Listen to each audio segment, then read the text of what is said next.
ഞാൻ കുറച്ച് പച്ചക്കറികളൊക്കെ നട്ടു നേരത്തെ. സിമൻറ്റ് ചാക്കിനകത്തും അരിച്ചാക്കിനകത്തും ഒക്കെ കൃഷി ചെയ്തിട്ടുണ്ട്. ഇപ്പോൾ ഇത് സിമൻറ്റ് ചാക്കിലാണ് ഈ കൃഷി ചെയ്യുന്നത്. തക്കാളി, അതുപോലെ തന്നെ മറ്റ് ചെടികൾ, ഇതൊക്കെ.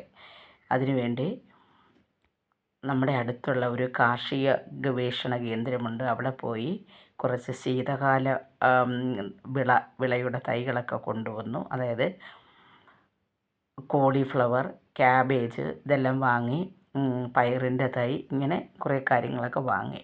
പിന്നെ അത് കഴിഞ്ഞ് അടുത്ത് കുറേ ചാക്കുകളൊക്കെ ശേഖരിച്ച് വെച്ചിട്ടുണ്ട്, സിമൻറ്റ് ചാക്ക്. അപ്പോൾ അത് സിമൻറ്റ് ചാക്ക് ഒരു ഗ്രോ ബാഗിൻ്റെ രൂപത്തിലൊക്കെ ആക്കി വെച്ചിരിക്കുകയാണ്. അതിനടിയിൽ നമുക്ക് ഒരു യുക്തമായിട്ട് ചെയ്യാം. കാരണം ഈ സിമൻറ്റ് ചാക്കിൻ്റെ അടിയിൽ നമ്മൾ കുറച്ച് നമുക്ക് ലഭ്യമായിട്ടുള്ള കുറച്ച് ചരലോ കല്ലോ തൊണ്ടോ ചിരട്ടയോ ചകിരിയോ ഒക്കെ നമുക്ക് ഇടാം. അപ്പം ഞാനിവിടെ ഇട്ടിരിക്കുന്നത് കൊച്ച് പാറക്കല്ലുകളൊക്കെയാണ്. കാരണം ഈ ജലം വാർന്നു പോകണമല്ലോ. അതിട്ടു.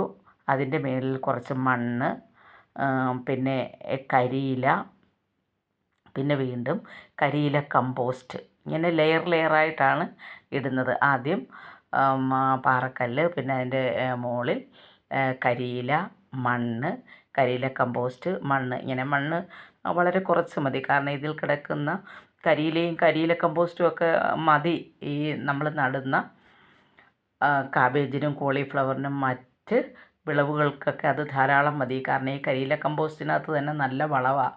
അടുക്കള മാലിന്യങ്ങൾ, അതാണല്ലോ ഈ ജൈവ മാലിന്യം എന്ന് പറയുന്നത്.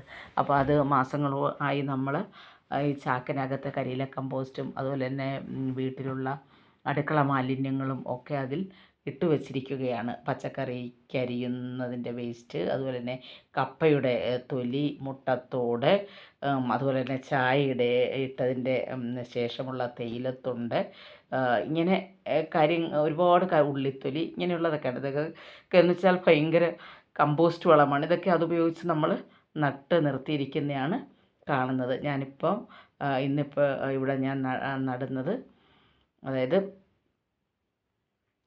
ക്യാരറ്റും കോളിഫ്ലവറുമാണ്. ഇന്നലെ കാർഷിക ഗവേഷണ കേന്ദ്രത്തിൽ നിന്നും വാങ്ങിയ സാധനങ്ങളാണ് ഇവിടെ, ആ തൈകളാണ് നടുന്നത്. അപ്പോൾ അതെന്തായാലും എനിക്കിഷ്ടം പോലെ വളം, ചാക്ക് കണക്കിന് കരിയില കമ്പോസ്റ്റ് ഞാൻ നിറച്ച് വെച്ചിരിക്കുകയാണ്. അതൊക്കെ എന്ന് വെച്ചാൽ പൊടിഞ്ഞ്, പിന്നെ നമ്മൾ നമ്മുടെ പുരയുടെയൊക്കെ മുറ്റമൊക്കെ അടിച്ച് വാരുമ്പോൾ കിട്ടുന്ന കരിയിലയൊക്കെയാണിത്. നമുക്ക് അധികം മുറ്റമൊന്നുമില്ല, എന്നാലും ഒന്ന് രണ്ട് മാവ്, തേക്ക്, പ്ലാവ് ഒക്കെ വളർന്ന് നിൽപ്പുണ്ട്. അതിൻ്റേതൊക്കെയാണ്. ഇത് വളരെ നല്ലതാണ്.